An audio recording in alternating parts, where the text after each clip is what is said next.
पिछली क्लास में हमने डिफरेंशिएशन क्या होता है और डिफरेंशिएशन कैसे करते हैं ये सब हमने पढ़ लिया था।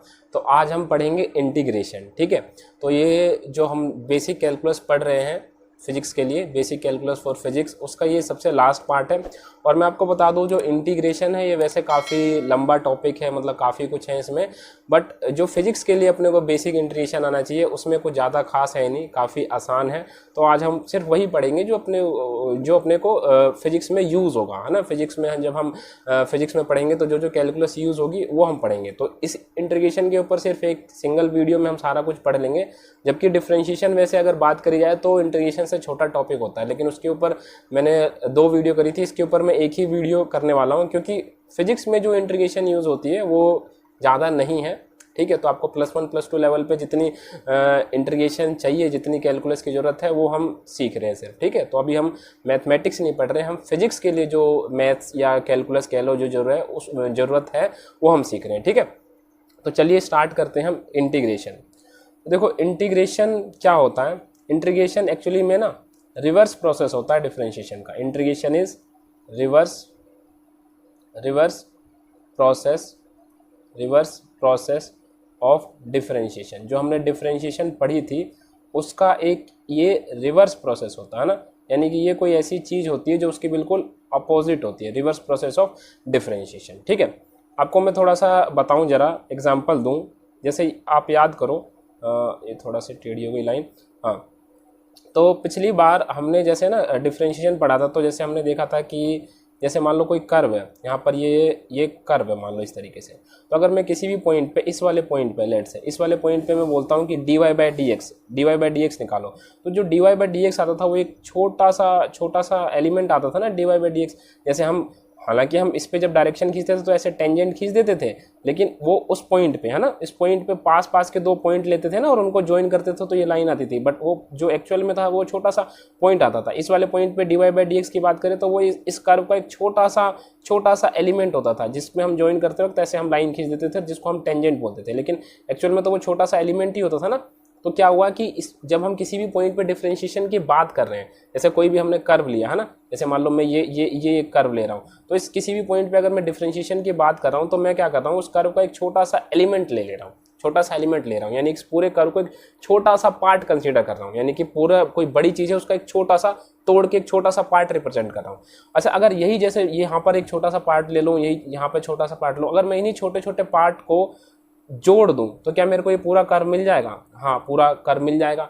तो यही जो छोटे छोटे पार्ट है ना, इनको जो जोड़ने का प्रोसेस है, इसी को ही बोलते हैं हम इंटीग्रेशन। ठीक है, और डिफरेंशिएशन क्या हुआ, देखो जब हम डिफरेंशिएशन कर रहे हैं तो हम इसका एक छोटा सा पार्ट ले रहे हैं, तो वो एक तरह से क्या हो गया, बड़ी चीज को तोड़ दिया ना अपने छोटे से पार्ट में। तो डिफरेंशिएशन का मतलब कह सकते हो आपके, डिफरेंशिएशन का मतलब क्या हो गया, एक तरह से डिफरेंशिएशन मतलब तोड़ना, है ना, हम छोटे से पार्ट में तोड़ रहे हैं।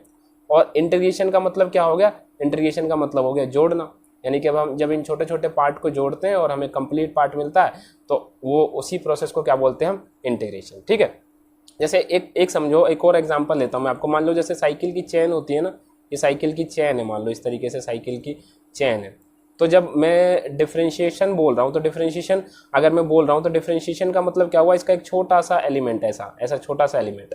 तो ये मैंने क्या बोला कि मैंने इसको डिफरेंशिएट करा, तो मतलब ऐसे छोटे छोटे कई एलिमेंट में तोड़ रहा हूँ मैं इसको। और जब मैं इन छोटे छोटे एलिमेंट्स को ऐसे करके कंबाइंड करके जोड़ दूंगा तो मेरे पास पूरी साइकिल की चेन आ जाएगी, ना। तो ये जो प्रोसेस है इसको हम क्या बोलते हैं, इंटीग्रेशन। यानी जो जोड़ने वाला प्रोसेस है उसको इंटीग्रेशन बोलते हैं, और जब हम जो तोड़ने वाला प्रोसेस है, आप ऐसा समझ सकते हो कि जब हम डिफरेंशिएट करते हैं तो छोटा सा पार्ट, पूरी कोई बड़ी चीज का छोटा सा पार्ट ले रहे हैं, तो हमने इसको तोड़ दिया ना छोटे से पार्ट में, और हम छोटे छोटे पार्ट्स को जब हम जोड़ देते हैं तो उस प्रोसेस को क्या बोलते हैं, इंटीग्रेशन। ठीक है, तो इंटीग्रेशन क्या होता है कि हम जो छोटे छोटे पार्ट्स को लेके कंप्लीट किसी चीज़ को हमें निकालना है तो उसके लिए हमको इंटीग्रेशन करना पड़ता है। ठीक है, अब देखो जो सबसे पहले मैंने बताया कि इंटीग्रेशन क्या होता है, रिवर्स प्रोसेस होता है डिफरेंशिएशन का। ठीक है, रिवर्स प्रोसेस होता है डिफरेंशिएशन का। तो सबसे पहले तो आप ये याद करो जो हमने पढ़ा था, जैसे हम किसी भी फंक्शन का डिफरेंशिएशन करते हैं तो कैसे लिखते हैं, dy/dx ऑफ, जैसे y का करते हैं तो यहाँ पर ऐसे लिख देते हैं ना, dy/dx। ठीक है, अगर मेरे को z का डिफरेंशिएशन करना है तो dy/dx ऑफ z, है ना। तो ये वाली जो चीज़ है यहाँ पर, ये जो लिखा हुआ ना, ये dy/dx लिखा हुआ है, ये जो डी बाई डी एक्स लिखा हुआ ये क्या बता रहा है, ये बता रहा है ना कि x के रिस्पेक्ट में डिफरेंशिएशन हो रहा है ना, और यहाँ पर जो चीज़ है उसका डिफरेंशिएशन हो रहा है, यहाँ पर जो चीज़ है उसका डिफरेंशिएशन हो रहा है। मान लो कोई और फंक्शन ले लूँ मैं, तो अगर मैं ऐसे लिखता हूँ डी बाई डी एक्स और कोई फंक्शन ले लेता हूँ एफ एक्स, तो यहाँ पर हम क्या क्या क्या हो रहा है ये कि यहाँ पर एफ एक्स का डिफरेंशिएशन हो रहा है विद रिस्पेक्ट टू एक्स। तो ये जो चीज़ है ये एक तरह से सिंबल है ना जो बता रहा है कि डिफरेंशिएशन हो रहा है, किस चीज़ का डिफरेंशिएशन हो रहा है, जो चीज़ यहाँ पर लिखी जा रही है। इसी तरीके से इंटीग्रेशन का सिंबल क्या है भाई, तो हम अगर किसी भी फंक्शन जैसे अभी यहीं पर y ले लें, तो जब y का इंटीग्रेशन करते हैं तो यहाँ पर कुछ इस तरीके से सिंबल यूज़ करते हैं और यहाँ पर लिखते हैं y और यहाँ पर लिखते हैं dx। तो ये जो चीज़ है यहाँ पर ये चीज़ बता रही है कि किसके रिस्पेक्ट में इंटीग्रेशन हो रहा है, और ये जो है ना ये इंटीग्रेशन का सिंबल है, मतलब ये बता रहा है कि इंटीग्रेशन हो रहा है, और यहाँ पर जो चीज़ लिखेंगे उसका इंटीग्रेशन हो रहा है। तो मतलब अगर ये जो चीज़ लिखी हुई है ये जो अभी यहाँ पर लिखा हुआ है, ये क्या लिखा हुआ है, इसको अगर मेरे को रीड करना हो तो यहाँ पर लिखा हुआ है इंटीग्रेशन ऑफ y का इंटीग्रेशन हो रहा है, और विद रिस्पेक्ट टू किसके रिस्पेक्ट में हो रहा है, विद रिस्पेक्ट टू x के रिस्पेक्ट में इसका इंटीग्रेशन हो रहा है ना, क्योंकि यहाँ वाली जो चीज़ लिखी होती है उसके रिस्पेक्ट में इंटीग्रेशन होता है, और ये जो चीज़ लिखी है उसका इंटीग्रेशन होता है, और ये वाली चीज़ बता रही है कि इंटीग्रेशन हो रहा है। तो ये प्लस ये है ना, यानी कि ये और प्लस ये, मान लो सपोज मैं यहाँ पर y लिखता हूँ, तो ये अब ये क्या बता रहा है, integration with respect to y। अब मान लो किसका इंटीग्रेशन, तो लेट से मैं यहाँ पर x लिख देता हूँ, तो अब ये चीज़ क्या बता रही है, ये चीज़ बता रही है इंटीग्रेशन ऑफ x और किसके रिस्पेक्ट में, विद रिस्पेक्ट टू y। तो ऐसा कुछ ये बता रहा है, ठीक है। तो इंटीग्रेशन को रिप्रेजेंट कैसे करते हैं हम, किसी भी फंक्शन का जब इंटीग्रेशन करते हैं, आई होप वो आपको समझ में आ गया कि इंटीग्रेशन को हम कैसे रिप्रेजेंट करते हैं, ठीक है, कैसे रिप्रेजेंट करते हैं। अब देखो जो अभी मैंने बात बोली कि जो इंटीग्रेशन है वो रिवर्स प्रोसेस है डिफरेंशिएशन का। तो जैसे सपोज करो कि अगर मैं कोई एक फंक्शन लेता हूँ, लेट से एक्स स्क्वायर लेता हूँ, ठीक है, और मैं बोलता हूँ कि इसका हमको क्या करना है, इसका अपने को क्या करना है, डिफरेंशिएशन करना है, इसका डिफरेंशिएशन करना है। तो एक्स स्क्वायर का डिफरेंशिएशन आपको पता है, एक्स स्क्वायर का डिफरेंशिएशन करोगे तो आप कितना आएगा, 2x आएगा। तो अगर एक्स स्क्वायर का डिफरेंशिएशन 2x है, तो अगर मैं बोल रहा हूँ कि जो इंटीग्रेशन है वो डिफरेंशिएशन का रिवर्स प्रोसेस है, तो अगर इसका मैं इंटीग्रेशन करूँ तो मेरे को ये मिल जाना चाहिए ना। अगर मैं एक्स स्क्वायर का डिफरेंशिएशन कर रहा हूँ तो मेरे को 2x मिल रहा है, तो अगर कोई चीज़ इसके रिवर्स प्रोसेस को फॉलो करती है तो इसको इंटीग्रेट करने पर ये मिलना चाहिए। यानी कि अगर मैं इंटीग्रेशन करूँ किसका, 2x का, किस x के रिस्पेक्ट में, तो मेरे को क्या मिलना चाहिए, मेरे को मिलना चाहिए एक्स स्क्वायर, है ना, सही बात है। अकॉर्डिंग टू डेफिनेशन क्या बताइए, रिवर्स प्रोसेस ऑफ डिफरेंशिएशन। तो अगर इसका एक्स स्क्वायर का डिफरेंशिएशन 2x आ रहा है तो भाई 2x का इंटीग्रेशन एक्स स्क्वायर आना चाहिए, है ना, अकॉर्डिंग टू डेफिनेशन। लेकिन यहाँ पर देखो आप थोड़ी सी गड़बड़ है इस चीज़ में। गड़बड़ क्या है, देखो आपको मैं दिखाता हूँ। अगर सपोज करो मैं आपसे बोलता कि ना डिफरेंशिएशन करो एक्स स्क्वायर लेट से +5 का डिफरेंशिएशन करो, तो आप डिफरेंशिएशन करते हो, देखो 2x आता और 5 तो कांस्टेंट है, तो इसका डिफरेंशिएशन कितना आता, इसका डिफरेंशिएशन तो 0 होता है। और अब अगर मैं 2x का इंटीग्रेशन करूँ, 2x का इंटीग्रेशन करूँ तो वो कितना आना चाहिए, अब वो आना चाहिए एक्स स्क्वायर प्लस में 5 आना चाहिए, या क्या आना चाहिए हमें नहीं पता ना। देखो इसका भी 2x दिया है आपको और ये भी 2x दिया है, तो अब भाई ये ओरिजिनल फंक्शन ये जो 2x आया है वो एक्स स्क्वायर को डिफरेंशिएट करके आया है या एक्स स्क्वायर +5 को डिफरेंशिएट करके आया है, हमें नहीं पता ना। अगर देखो आप कुछ और भी ले लो, लेट से आप अगर मान लेते हो कुछ और कांस्टेंट ले लेते हो, कुछ भी कांस्टेंट, एक्स स्क्वायर प्लस में कुछ भी कांस्टेंट c ले लेते हैं, कोई कांस्टेंट ले लियो c, तो उसका डिफरेंशिएशन तो 2x ही आएगा ना। तो हमें नहीं पता ना कि ये जो 2x वो एक्स स्क्वायर +5 को डिफरेंशिएट करके आया है, एक्स स्क्वायर को डिफरेंशिएट करके आया है, या कुछ भी कांस्टेंट है उसको डिफरेंशिएट करके आया है। तो हम क्या करते हैं इस चीज़ से बचने के लिए कि जब मैं 2x का इंटीग्रेशन करूंगा तो मुझे ये तो पता है कि इसका इंटीग्रेशन जो है वो एक्स स्क्वायर आएगा, प्लस में कुछ भी कांस्टेंट हो सकता है। तो हम यहाँ पर जब भी इंटीग्रेशन करते हैं ना तो यहाँ पर एक कांस्टेंट लगा देते हैं c, और यहाँ पर हमेशा हम एक कांस्टेंट लगा देते हैं c, और इसको बोलते हैं हम इंटीग्रेशन कांस्टेंट बोलते हैं। तो देखो जब हम यानी कि अभी हम यहाँ पर जब इंटीग्रेट कर रहे हैं, तो देखो अभी हम जब इंटीग्रेट कर रहे हैं, हमने इंटीग्रेट करा, जैसे अभी मैंने बताया कि 2x को हम इंटीग्रेशन करा मैंने, तो मैंने लिख दिया कि एक्स स्क्वायर प्लस में c लिख दिया मैंने, एक्स स्क्वायर प्लस में c। तो इस c की वैल्यू तो हमें पता नहीं है ना, हमें c की वैल्यू के बारे में श्योर नहीं है, डेफिनेट नहीं है कि c क्या है। तो इस टाइप का जो इंटीग्रेशन होता है इसको हम बोलते हैं इनडेफिनेट इंटीग्रल। यानी कि अगर कोई आपने इंटीग्रेशन देखा और उसका इंटीग्रेशन करने के बाद उसके साथ में ऐसे क्या लिखा हुआ है, ऐसे करके कुछ सी भी लिखा हुआ है, तो इस टाइप का जो इंटीग्रल होगा उसको हम इनडेफिनेट इंटीग्रल बोलते हैं। ये कुछ ऐसी बात हो गई, देखो मैं आपको पीछे ले जाता हूँ। ऐसी बात हो गई कि जैसे आपको क्या हुआ यहाँ पर, जैसे इंटीग्रेशन मैंने बताया ना डिफरेंशिएशन का रिवर्स प्रोसेस है, तो मैंने बताया कि इन छोटे छोटे पोर्शन को अगर हम जोड़ेंगे, ये छोटे छोटे पोर्शन थे, इनको अगर हम जोड़ेंगे तो हम ये पूरा कर्व ऑब्टेन कर लेंगे। अब आपको ये बताया नहीं है कि जोड़ना कहाँ तक है। जैसे आपको बोला है कि इनको जोड़ना है, तो आप जोड़ोगे तो मतलब कुछ इसी टाइप की तो शेप आपको मिलने वाली है, इसी टाइप की शेप मिलने वाली है, पर जोड़ना कहाँ तक है, यहाँ से लेकर यहाँ तक जोड़ना है या यहाँ तक जोड़ना है, यहाँ तक जोड़ना, और ये मान लो कर्व कहीं और आगे तक भी है, तो आपको बताया नहीं है कहाँ तक जोड़ना है। तो आपने बोला कि भाई इस टाइप का कुछ कर्व आएगा, और अब आप मेरे को जब बताओगे ना कि कहाँ तक जोड़ना है, तब ये मैं वहाँ पर सेट करूँगा। फिलहाल आपने बोला कि भाई इसको जोड़ के कुछ ऐसा सा मिल रहा है। अब एग्जैक्ट कहाँ तक है नहीं पता, तो इसीलिए वो समझो कांस्टेंट लगा दिया। वो कांस्टेंट की जब हमें वैल्यू पता चल जाएगी तब हमें पता चल पाएगा कि एक्चुअल में कहाँ तक जोड़ना है। यानी कि अगर हमको बता देते हैं ना कि यहाँ से यहाँ तक जोड़ना है, यहाँ से यहाँ तक जोड़ना है, तब तो हमें पहलू हम एग्जैक्ट आंसर दे पाते, है ना। अभी हम पढ़ेंगे उसको भी हम डेफिनेट इंटीग्रल बोलते हैं, जिसकी वैल्यू हमें एग्जैक्ट पता होती है। तो इनडेफिनेट इंटीग्रल से आप ऐसा समझो अभी कि आपको एग्जैक्ट तो नहीं पता कि जो ओरिजिनल फंक्शन है वो क्या है, लेकिन वो किस टाइप का है वो पता है ना। जैसे मैं कह रहा हूँ कि आपने जब इंटीग्रेट करा तो इंटीग्रेट करके बता दिया कि जो फंक्शन है वो कुछ इस टाइप का है, वो डेफिनेटली इस टाइप का नहीं है ना, ऐसा नहीं, आपने बता दिया कि इस टाइप का है, बट ये कहाँ तक जा रहा है ये नहीं पता आपको, है ना। तो इनडेफिनेट इंटीग्रल ये इंप्लाई कर रहा है, ठीक है। ऑब्वियसली जो इसके वाले फंक्शन के पार्ट है उनको जोड़ के ऐसा तो नहीं बनेगा ना, ऐसा नहीं बनेगा। तो आपने इनको पार्ट को जोड़ के बताया कि कुछ ऐसा कर्व है, ये बात तो बता दी आपने, लेकिन ये कर्व कहाँ तक जा रहा है, एग्जैक्ट कहाँ तक स्टार्ट हो रहा है, कहाँ पर खत्म है, वो आपको नहीं पता। तो इसीलिए हम उसको बोलते हैं इनडेफिनेट इंटीग्रल, यानी कि हमें एग्जैक्ट नहीं पता, है ना। तो अभी हम इनडेफिनेट इंटीग्रल पढ़ेंगे और उसके बाद लास्ट में डेफिनेट इंटीग्रल पढ़ेंगे हम, ठीक है। तो इनडेफिनेट इंटीग्रल जो अभी मैंने बताया आपको कि इनडेफिनेट इंटीग्रल जो होता है वो इस तरीके से, उसमें इंटीग्रेशन कांस्टेंट आता है जिसको हम इंटीग्रेशन कांस्टेंट बोलते हैं सी, ठीक है। ये हमेशा ऐड करते हैं। अब इसमें कुछ जो फॉर्मूलेज हैं, फॉर्मूलेज कह लो या प्रॉपर्टीज कह लो, सबसे पहले तो जो फॉर्मूलेज हैं वो मैं लिख देता हूँ, है ना। फॉर्मूलाज जो आपको आने चाहिए, ठीक है। जैसे डिफरेंशिएशन में हमने पढ़े थे ना, तो इसमें भी है, ठीक है। तो सबसे पहला जो फॉर्मूला है क्या होता है कि अगर x की पावर n का हमें इंटीग्रेशन करना है तो ये किसके इक्वल होता है, देखो पावर में एक प्लस हो जाएगा ऊपर और नीचे भी इस तरीके से लिखेंगे n+1 और वो हम इंटीग्रेशन कांस्टेंट लगा देते हैं c। दूसरा देखो अब ट्रिग्नोमेट्री के हम स्टार्ट करते हैं। देखो जैसे sin x का जो डिफरेंशिएशन होता है वो होता है हमारा माइनस का cos x और प्लस c तो लगाना ही है, ठीक है। cos x का जो इंटीग्रेशन होता है वो होता है हमारा sin x प्लस c, ठीक है।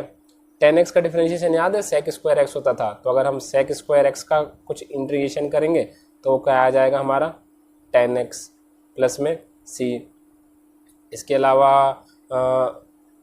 sec x tan x याद है, sec x का डिफरेंशिएशन होता था sec x tan x, तो यहाँ पर sec x tan x का आप इंटीग्रेशन करोगे तो कितना आ जाएगा sec x प्लस में c। और भी मैं लिख देता हूँ यहाँ पर cosec स्क्वायर x का जो इंटीग्रेशन होगा, cosec स्क्वायर x का इंटीग्रेशन होगा वो होगा माइनस का cot x प्लस में c, और cosec x इंटू में cot x, इसका डिफरेंशिएशन होगा माइनस का cosec x प्लस में c, ठीक है। इस टाइप से ये डिफरेंशिएशन होंगे। और कुछ डिफरेंशिएशन और भी हैं, वो भी मैं लिख देता हूँ जो डायरेक्ट आप याद रख सकते हो। तो इस हाथ तक लिख देते हमने। e to the power x का डिफरेंशिएशन क्या होता था, e की पावर x ही होता था, तो इसका इंटीग्रेशन भी e की पावर x ही होगा, ठीक है। यहाँ पर 1/x का जो इंटीग्रेशन है वो कितना होता है, 1/x का इंटीग्रेशन होता है हमारा log mod x। यहाँ पर मोड में लिख लेते हैं क्योंकि log के अंदर वाली चीज़ ना हमेशा पॉजिटिव होनी चाहिए। यहाँ पर मैं इंटीग्रेशन कांस्टेंट लगाना भूल गया था, ठीक है। तो ये हो गया हमारा, क्योंकि log x का डिफरेंशिएशन 1/x होता था, तो 1/x का इंटीग्रेशन होगा log mod x, ठीक है। और यहाँ पर एक और भी लिख सकते हो, बार बार काफ़ी यूज़ होता है ये, 1/√x का जो इंटीग्रेशन है 1/√x का वो होता है 2√x प्लस में c, ठीक है। यहाँ पर मैंने लिखवा दिया, हालांकि ये सबसे पहला फॉर्मूला है, उसी से आप देख सकते हैं। यहाँ पर अगर आपने एक चीज़ नोटिस करी होगी तो आप कहोगे कि देखो मैंने sin x का इंटीग्रेशन लिख दिया, cos x का लिख दिया, फिर ऐसे tan x का नहीं लिखा, ये sec स्क्वायर x का क्यों लिख रहा हूँ। तो अभी मैं इसको हम एज ए रिवर्स प्रोसेस की तरह देख के ना फॉर्म में लिख रहे हैं। जैसे हमें 10x का डिफरेंशिएशन पता था sec स्क्वायर x होता है, तो sec स्क्वायर x का इंटीग्रेशन लिख दिया मैंने 10x। 10x का भी इंटीग्रेशन होता है, 10x का log mod sec x होता है, ठीक है। लेकिन आप अभी इसको बस यही फॉर्म में आप देखें, ठीक है। आप ऐसा मत सोचें कि और भी, ऐसे तो बहुत सारी चीज़ें हैं, लेकिन जो फिजिक्स के लिए आपको पढ़ने आपको यही आना चाहिए, है ना। जो अभी मैं बता रहा हूँ सिर्फ यही यूज़ होंगे +1 +2 लेवल पे, ठीक है। तो आप ऐसे देखिए, है ना, यहाँ पर काफ़ी सारे मैंने स्किप कर दिए। आप कहोगे कि अब sec x का इंटीग्रेशन नहीं लिखा, ऑब्वियसली sec x का भी होता है, cos x का भी होता है, लेकिन मैंने यहाँ पर देखो रिवर्स प्रोसेस के हिसाब से लिखा है ना, क्योंकि हमने पहले sec x का डिफरेंशिएशन पढ़ा था sec x tan x, तो हमने लिख दिया कि भाई sec x tan x का इंटीग्रेशन क्या होगा sec x, ठीक है। तो इस तरीके से लिखा, तो वो आप वहाँ पर कन्फ्यूज मत होइए कि ये क्यों लिख रखे हैं और वो क्यों नहीं लिखे मैंने, ठीक है। तो ये कुछ फॉर्मूलाज थे जो आपको पता होने चाहिए। उसके बाद कुछ प्रॉपर्टीज़ देखते हैं हम।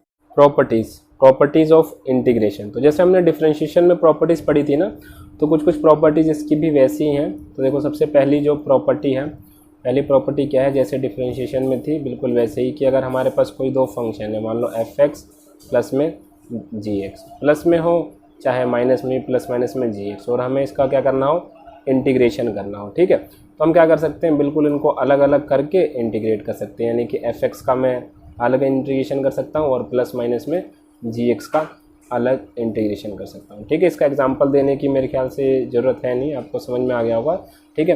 दूसरी प्रॉपर्टी क्या ले सकते हैं हम, जैसे मान लो ये भी डिफरेंशिएशन जैसे, अगर मान लो कोई फंक्शन है किसी कांस्टेंट नंबर से मल्टीप्लाई है, जैसे ये k कोई भी कांस्टेंट है, और मेरे को इसको इंटीग्रेशन करना है, तो मैं इंटीग्रेशन करने से पहले ही इसको बाहर ले सकता हूँ और अंदर वाला जो फंक्शन है उसको इंटीग्रेट कर सकता हूँ, ठीक है। जैसे डिफरेंशिएशन में था बिल्कुल उसी तरीके से, तो इस टाइप से मैं इसको कर सकता हूँ। जैसे अगर मान लो, आप एग्जांपल दे देता हूँ मैं इसका, जैसे मान लो कि सपोज करो यहाँ पर आपको इंटीग्रेशन करना है लेट से 2 sin x का, ठीक है, इंटीग्रेशन करना है, तो आप क्या कर सकते हो, 2 पहले ही बाहर ले सकते हो और sin x का फिर देन अंदर इंटीग्रेशन कर सकते हो ये। तो इसके अलावा और भी प्रॉपर्टी होती है, वो फिलहाल आपको जानने की जरूरत है नहीं, उतनी ही ये जो मेन प्रॉपर्टी है यही आपको यूज़ होंगी, ठीक है। तो अब कुछ क्वेश्चन करते हैं, और देखो क्वेश्चंस में आप पहले याद रखो जो भी मैंने फॉर्मूला लिखवाए, तो ये वाला फॉर्मूला यहाँ पर है, ये वाला फॉर्मूला, ये फॉर्मूला देखो हाईलाइट करा हुआ है मैंने, ये फॉर्मूला आपका काफ़ी ज़्यादा यूज़ होगा, सबसे ज़्यादा इनफैक्ट यही फॉर्मूला यूज़ होगा। तो चलिए एक आधा मैं क्वेश्चन लेता हूँ और फिर मैं आपको बताता हूँ कि कैसे इंटीग्रेशन करते हैं, कैसे, फिर लास्ट में हम डेफिनेट इंटीग्रल जो है वो भी हम देखेंगे, ठीक है, डेफिनेट इंटीग्रल जो ज़्यादा इंपॉर्टेंट है, ठीक है। तो चलो एक क्वेश्चन लेते हैं हम, क्वेश्चन क्या लें, चलो पहला क्वेश्चन ले लेते हैं हम। मान लो आपको इंटीग्रेट करना है लेट से x³ माइनस में 3x² और प्लस में 5, ठीक है, और इसका आपको इंटीग्रेशन करना है, ठीक है। तो कैसे करेंगे, देखो सबसे पहले तो अलग अलग कर लेते हैं। अभी हमने जो प्रॉपर्टी पढ़ी थी ना कि प्लस माइनस में, तो मैं x³ का अलग इंटीग्रेशन करूँगा, और देखो यहाँ पर भी अलग करूँगा, लेकिन यहाँ पर जो 3 कांस्टेंट है वो क्या आ जाएगा इंटीग्रेशन के बाहर, तो फिर क्या हो जाएगा x² dx, और यहाँ पर ही तो 5 कांस्टेंट है तो इसको मैं पहले ही बाहर ले लेता हूँ, ठीक है। अब इसको इंटीग्रेशन करेंगे, तो अभी देखो अभी हमने x⁴n, जिस फॉर्मूले को मैंने हाईलाइट करा था ना, क्या था फॉर्मूला, x⁴n dx, ठीक है। तो इसका इंटीग्रेशन क्या था, x⁴n+1 अपॉन में n+1, है ना, यही तो था, प्लस में c कांस्टेंट तो लगाना है। देखो x की पावर कितनी है, n, यानी 3 है यहाँ पर, तो n+1, तो 3+1 करेंगे तो 4, और नीचे भी लिखना है n+1 तो 4, माइनस में 3 कांस्टेंट बाहर, यहाँ पर पावर कितनी 2, तो x की पावर 2+1 कितना हो जाएगा 3, और नीचे भी लिखना है 3, और प्लस में 5। तो देखो यहाँ पर कुछ भी नहीं है ना, यहाँ पर तो 5 तो कांस्टेंट, यहाँ पर कुछ नहीं है, वहाँ पर 1 मान सकते हैं। और देखो 1 को मैं ऐसे लिख सकता हूँ क्या, x⁴0, क्योंकि किसी भी चीज़ की पावर 0 हो तो वैल्यू तो 1 ही आती है, तो मैंने इसको ऐसे मान लिया। और अगर मैं इसका इंटीग्रेशन करूँ तो यहाँ पर देखो x⁴0+1 और अपॉन में भी 0+1, तो नीचे 1 लिखा हुआ और ऊपर देखो x⁴1 अपॉन में 1, तो यानी बेसिकली x आ गया, ठीक है। तो x⁴0 यानी कि जो dx लिखा हो ना, कभी भी खाली dx लिखा हो तो उसका इंटीग्रेशन x, ये आप याद रख सकते हो, है ना। ये भी आप एक फॉर्मूले की तरह याद रख सकते हो कि अगर dx है तो जब हम उसको इंटीग्रेट करेंगे तो क्या आ जाएगा x, dy होगा तो y हो जाएगा, dz होगा तो z, मतलब जिसके रिस्पेक्ट में इंटीग्रेशन हो रहा है वो आ जाएगा। यहाँ पर x के रिस्पेक्ट में हो रहा है तो x आ जाएगा, तो यहाँ पर 5 1 का हो जाएगा x, तो ये हमारा फाइनल आंसर हो गया। देखो यहाँ पर मैं इंटीग्रेशन कांस्टेंट लगा देता हूँ c। अच्छा, आप यहाँ पर एक चीज़ नोटिस कर रहे होगे, देखो जैसे मैंने इसका यहाँ पर इंटीग्रेशन करा, तो इंट्रीशन के हिसाब से यहाँ पर कांस्टेंट आना चाहिए था, फिर इसका भी इंट्रीशन करा उसका कांस्टेंट आएगा, इसका इंट्रीशन। तो देखो ये सारे कांस्टेंट ही तो होंगे ना, और कांस्टेंट्स ऐड होकर एक नया कांस्टेंट बना देंगे। तो हम बार बार सबके साथ अलग अलग कांस्टेंट नहीं लिखते, हम ये एक ही साथ कांस्टेंट लिख देते हैं ना। ये लास्ट में, यानी जब भी हम कोई भी इंट्रीशन का इंडेफिनिट इंटीग्रल का क्वेश्चन करेंगे तो हम साथ में एक ही कांस्टेंट लगाएंगे सी, क्योंकि जितने भी कांस्टेंट होंगे कांस्टेंट ऐड हो गए तो एक कांस्टेंट ही बनाएंगे ना, ठीक है। तो इस तरीके से होगा। एक और क्वेश्चन मैं ले लेता हूँ आपको, एक और क्वेश्चन लेते हैं, फिर हम डेफिनेट इंटीग्रल की तरफ चलेंगे। तो एक और क्वेश्चन लेते हैं, मान लो कि आपको यहाँ पे इंटीग्रेट करना है। एक और क्वेश्चन ले लेते हैं हम, ट्रिग्नोमेट्री इन्वॉल्व कर लेते हैं थोड़ा सा। तो मान लो आपको दिया है 2 sec स्क्वायर x माइनस में रूट x, ठीक है। इसको आपको इंटीग्रेट करना है, ठीक है, इसको इंटीग्रेट करना है। तो कैसे करेंगे, अलग अलग करते हैं, ठीक है। सबसे पहला स्टेप, और देखो 2 कांस्टेंट है तो बाहर, तो 2 sec स्क्वायर x dx और यहाँ पर रूट एक्स। ये देखो रूट एक्स का मतलब होता है पावर 1/2 ना, तो मैं यहाँ पर 1/2 लिख लेता हूँ पहले ही, है ना। अब देखो हमने सेक फॉर्मूले में देखोगे आप तो sec स्क्वायर एक्स का इंटीग्रेशन कितना होता है 10x, तो ये हो गया 10x। और यहाँ पे देखो पावर में एक प्लस होगा ऊपर, तो 1/2 + 1 तो 3/2, और नीचे भी कितना आएगा 3/2, और प्लस में इंटीग्रेशन कांस्टेंट c। इसको थोड़ा सा मैं सिंप्लीफाई करके लिखना चाहूँ तो 2 10x माइनस में 2/3 हो जाएगा, नहीं 2 ऊपर चला जाएगा तो, और x की पावर 3/2 + c, तो ये आंसर हो जाएगा, ठीक है। एक और क्वेश्चन लेते हैं, एक और क्वेश्चन लेता हूँ मैं यहाँ पर, ठीक है, फिर देन हम डेफिनेट इंटीग्रल पढ़ते हैं। देखो अगर आपको इस तरीके से क्वेश्चन दिया, ये जो क्वेश्चन है मान लो ये रूट एक्स प्लस में 1/√x का होल स्क्वायर, इस टाइप से आपको क्वेश्चन दिया, आपको उसको इंटीग्रेट करना है। तो आपको क्या करना है, इस टाइप से अगर कुछ क्वेश्चन हो ना तो पहले इनको सिंप्लीफाई करते हैं। तो देखो यहाँ पर पूरे की पावर 2 है ना, तो पहले मैं a + b का होल स्क्वायर का फॉर्मूला खोलता हूँ। तो a स्क्वायर रूट एक्स का स्क्वायर करेंगे तो 1x ही आ जाएगा, फिर 1/√x का करेंगे तो कितना आ जाएगा, वो भी 1/x आ जाएगा ना। a square + b square plus में 2ab करोगे तो 2√x × 1/√x, तो वो तो कैंसिल आउट हो जाएगा ना, और dx। अब हम इसको क्या कर लें, अलग अलग कर लेते हैं। तो अलग अलग करेंगे तो x dx प्लस में 1/x dx और प्लस में 2 dx, ठीक है। और अब क्या हो जाएगा, देखो x का इंटीग्रेशन पावर 1 है तो पावर में प्लस होगा ऊपर, तो x² 1/x का इंटीग्रेशन कितना था log mod x, और 2 देखो यहाँ पर कुछ भी नहीं है, तो अभी हमने पढ़ा था ना खाली dx होगा तो x, और लास्ट में हम इंटीग्रेशन कांस्टेंट लगा देते हैं c, ठीक है। तो आई होप ये आपको क्वेश्चन समझ में आएंगे। इतने ही क्वेश्चन जो हैं, इस टाइप के ही क्वेश्चन बेसिकली आपको फिजिक्स में मिलेंगे, ठीक है, जो इंटीग्रेशन के ऊपर होंगे। और देखो सबसे ज़्यादा जो यूज़ होता है इंटीग्रेशन में वो डेफिनेट इंटीग्रल वाले होते हैं, डेफिनेट इंटीग्रल। अब देखो डेफिनेट इंटीग्रल आपको मैंने थोड़ी सी ऊपर हिंट दी थी, जहाँ पर हमें एग्जैक्ट आंसर पता होता है कि उसमें हम, जैसे अभी इनडेफिनेट में क्या था, जैसे मैंने बताया था एक कर्व दिया है, तो कर्व कहाँ तक जा रहा है हमें स्टार्टिंग एंड पॉइंट नहीं दिया हुआ, लेकिन डेफिनेट इंटीग्रल में हमें दिया होता है कि यहाँ से लेकर यहाँ तक इंटीग्रेट करना। जैसे देखो डेफिनेट इंटीग्रल के जो क्वेश्चंस होंगे वो कैसे होंगे, आपको कैसे समझ में आ जाएगा कि देखो ये डेफिनेट इंटीग्रल का क्वेश्चन है। तो जैसे अभी मैंने बताया था ना कि यहाँ पर कोई फंक्शन है उसको इंटीग्रेट करते हैं, जैसे कोई भी फंक्शन है, लेट से f(x) हो गया, तो इसको इंटीग्रेट करते हैं तो ऐसे लिखते हैं ना। तो जो भी डेफिनेट इंटीग्रल होगा ना, यहाँ पर कुछ नंबर लिखा होगा, यहाँ पर कुछ नंबर लिखा होगा लेट से a, और यहाँ पर कुछ नंबर लिखा होगा b। तो ये जो नंबर लिखा है इसको बोलते हैं हम लोअर लिमिट, है ना। जो अभी मैं बात बोल रहा था ना कि यहाँ से यहाँ तक, तो ये लिमिट दी हुई है कि भाई आपको इसका इंटीग्रेशन करना है तो यहाँ से यहाँ तक, और इसको बोलते हैं हम अपर लिमिट, ठीक है, अपर लिमिट। तो यहाँ पर लिमिट दे दी कि भाई यहाँ से लेकर यहाँ तक आपको इंटीग्रेट करना है, ठीक है। तो इस टाइप से होगा डेफिनेट इंटीग्रल। तो डेफिनेट इंटीग्रल में यहाँ पर कुछ नंबर दिखाई देंगे आपको, ठीक है। तो इसका जो आंसर होगा हमेशा एक फिक्स आंसर होगा, ठीक है। अब इसको सॉल्व कैसे करते हैं, तो देखो मान लो सपोज करो इस f(x) है, इसको इंटीग्रेशन करके आपको एक नया फंक्शन आ गया जो कि क्या हो गया, मान लो gx, ठीक है। तो यहाँ पर हम ऐसे लिखेंगे gx। फिर हम क्या करते हैं, यहाँ पर इंटीग्रेशन कांस्टेंट c नहीं लगाना आपको, ये जो लिमिट है इस ये वाला ब्रैकेट लगाएंगे, स्क्वायर ब्रैकेट, और यहाँ पे लिखेंगे a और यहाँ पे लिखेंगे b। फिर जहाँ पर भी क्वेश्चन के अंदर, यहाँ पर जो हमारा आंसर आया था, सॉरी, यहाँ पर जो भी जहाँ पर भी x हो उसकी जगह पहले लिखेंगे अपर लिमिट, फिर बीच में लगाएंगे माइनस, और फिर नीचे उसमें x की जगह कहाँ पे लगाएंगे लोअर लिमिट। क्या कह रहा हूँ मैं, जो भी आपका इंटीग्रेट करके आंसर आया था वो जहाँ पर भी x होगा, यानी जो भी वेरिएबल में इंटीग्रेशन हो रहा है वहाँ पर अपर लिमिट डाल देंगे। देखो जैसे यहाँ पर x था तो उसकी जगह मैंने b लिख दिया, फिर बीच में लगाएंगे माइनस, और फिर जहाँ पर भी x था उसकी जगह लोअर लिमिट। ये आपको समझ में नहीं आया होगा, तो अभी मैं देखो एक एग्जाम्पल दे के बताता हूँ आपको। एग्जाम्पल जैसे कि मान लो कि अभी क्वेश्चन ले लेते हैं, ये क्वेश्चन है आपके पास x² dx, और आपको इंटीग्रेट करना है 1 से 2। तो देखो डेफिनेट इंटीग्रल का क्वेश्चन है ना, 1 से 2, है ना। तो कैसे करेंगे, देखो पहले मैं इसको इंटीग्रेट कर देता हूँ। तो इंटीग्रेट करा मैंने, तो ये नया फंक्शन आ गया x³ 3, ऐसे आ गया, ठीक है। और यहाँ से हो गया 1 से 2।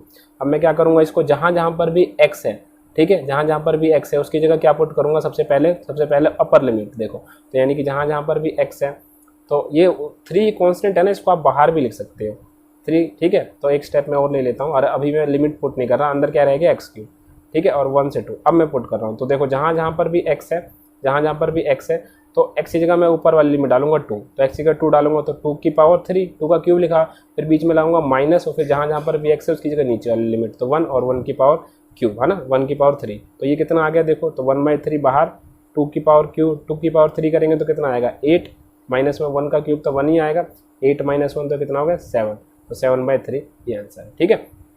इस तरीके से हम इसको सॉल्व कर सकते हैं, समझ में आया। डेफिनेट इंटीग्रल में हम इस तरीके से सॉल्व करते हैं। और देखो ये जो आंसर आया है, ये आंसर इसमें कोई कांस्टेंट नहीं है, ये तो खुद ही कांस्टेंट है, मतलब एक सिंगल परफेक्ट आंसर आएगा इसका, ठीक है। तो इसमें कुछ भी मतलब कन्फ्यूजन नहीं होती, कुछ भी इनडेफिनेट नाम की चीज़ नहीं है, तो डेफिनेट है ना कंप्लीट, तो उसको हम डेफिनेट इंटीग्रल बोलते हैं।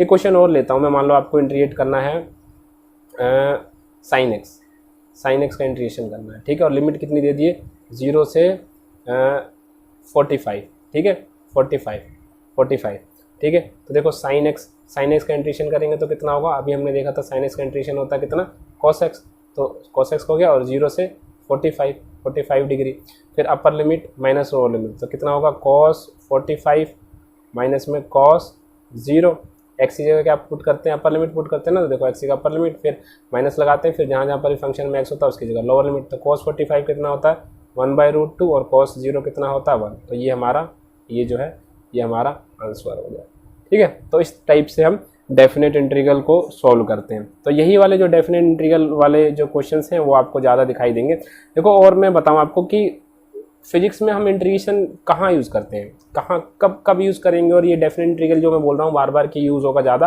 कैसे, जैसे आपको किसी भी कोई फंक्शन है, किसी की छोटी चीज़ दी हुई है और उससे आपको टोटल निकालना है। जैसे फॉर एग्जाम्पल अभी आप पढ़ोगे ना फिजिक्स में, आगे पढ़ोगे तो डिस्प्लेसमेंट पढ़ोगे, तो डिस्प्लेसमेंट को जनरली ना हम एस से रिप्रेजेंट करते हैं, एस जो होता है वो है डिस्प्लेसमेंट, ठीक है। डिस्प्लेसमेंट आप जानते होंगे, अपने 9th क्लास में पढ़ा होगा डिस्प्लेसमेंट। तो अगर मान लो इसकी छोटी सी वैल्यू दे रखी है ds का मतलब क्या होता है छोटा, और आपको डिस्प्लेसमेंट बोला है कि कहीं इस वाले पॉइंट से लेकर यहाँ वाले पॉइंट तक, मान लो यहाँ पर x की वैल्यू कुछ 1 से लेकर x की वैल्यू यहाँ पर 3 हो चुकी है, यहाँ पर है ना, यहाँ पर x की वैल्यू 1 है, यहाँ पर x की वैल्यू 3 है, ऐसे है ना ग्राफ में ये कर्व ऐसे है। तो हमें क्या करना है, टोटल डिस्प्लेसमेंट निकालना है। तो उस केस में हम ये जो ds है उसका इंटीग्रेशन कर देंगे, और कहाँ से कहाँ तक 1 से लेकर 3 तक, है ना। डिस्प्लेसमेंट अगर ds है ना, डिस्प्लेसमेंट छोटा सा पार्ट है, टोटल निकालना है, तो हम 1 से 3 इस तरीके से लेकर इंटीग्रेट करेंगे, यानी कि और जब इंटीग्रेट करेंगे तो ये s आ जाएगा ds का, और है ना ds का, जैसे dx का x आ जाता था तो ds का s आ जाएगा, और लिमिट लगा देंगे 1 से 3, तो ये हमारा 1 से लेकर 3 तक का टोटल डिस्प्लेसमेंट दे देगा। तो यानी कि किसी भी कोई फंक्शन है उसका छोटा सा पार्ट दे रखा है और उससे हमें टोटल फंक्शन निकालना है, तो वहाँ पर हम क्या करेंगे, इंटीग्रेशन का यूज़ करेंगे, क्योंकि इंटीग्रेशन की मैंने डेफिनेशन ही क्या बताई थी कि छोटी छोटी चीज़ों को जोड़ के एक बड़ी चीज़ बनाना। तो अगर छोटा सा पार्ट दिया हुआ, जैसे अभी मैंने डिस्प्लेसमेंट का एग्जांपल लिया, और उससे हमें टोटल निकालना है कि यहाँ से लेकर यहाँ तक डिस्प्लेसमेंट, तो हम इसको यूज़ कर सकते हैं, ठीक है। बाकी अभी आप इंटीग्रेशन जब और आगे पढ़ोगे, हायर क्लासेस में जाओगे, तो आप देखोगे कि इंटीग्रेशन की हेल्प से ना हम एरिया भी निकाल सकते हैं, किसी कर्व, कोई कर्व कितना एरिया बाउंड करता है, एरिया अंडर द कर्व, तो वो सब भी हम निकाल सकते हैं इसकी हेल्प से, ठीक है। तो वही हम फिजिक्स में भी पढ़ेंगे जैसे जैसे हम थोड़ा आगे बढ़ेंगे, बट राइट नाउ अपने को इंटीग्रेशन के लिए इतनी बेसिक जो आज मैंने पढ़ा, इतनी बेसिक इंटीग्रेशन आनी चाहिए, तो वो आपके लिए सफिशिएंट है, ठीक है, आगे बढ़ने के लिए, फिजिक्स में आगे बढ़ने के लिए, कि इंटीग्रेशन करते कैसे हैं, इंटीग्रेशन का मतलब क्या होता है, इनडेफिनेट इंटीग्रल क्या होता है, डेफिनेट इंटीग्रल क्या होता है, और बेसिकली कोई छोटा पार्ट दिया होता है तो उससे टोटल पार्ट निकालने के लिए हम इंटीग्रेट करते हैं, ठीक है। तो आई होप आज का लेक्चर जो है वो आपको समझ में आ गया होगा, इसको आप नोट कर सकते हैं, और आपके पास अगर कुछ क्वेश्चंस हैं तो आप अपने हिसाब से भी इंटीग्रेशन के जो क्वेश्चंस हैं वो ट्राई कर सकते हैं, आप डेफिनेटली कर पाओगे, ठीक है। Thank you.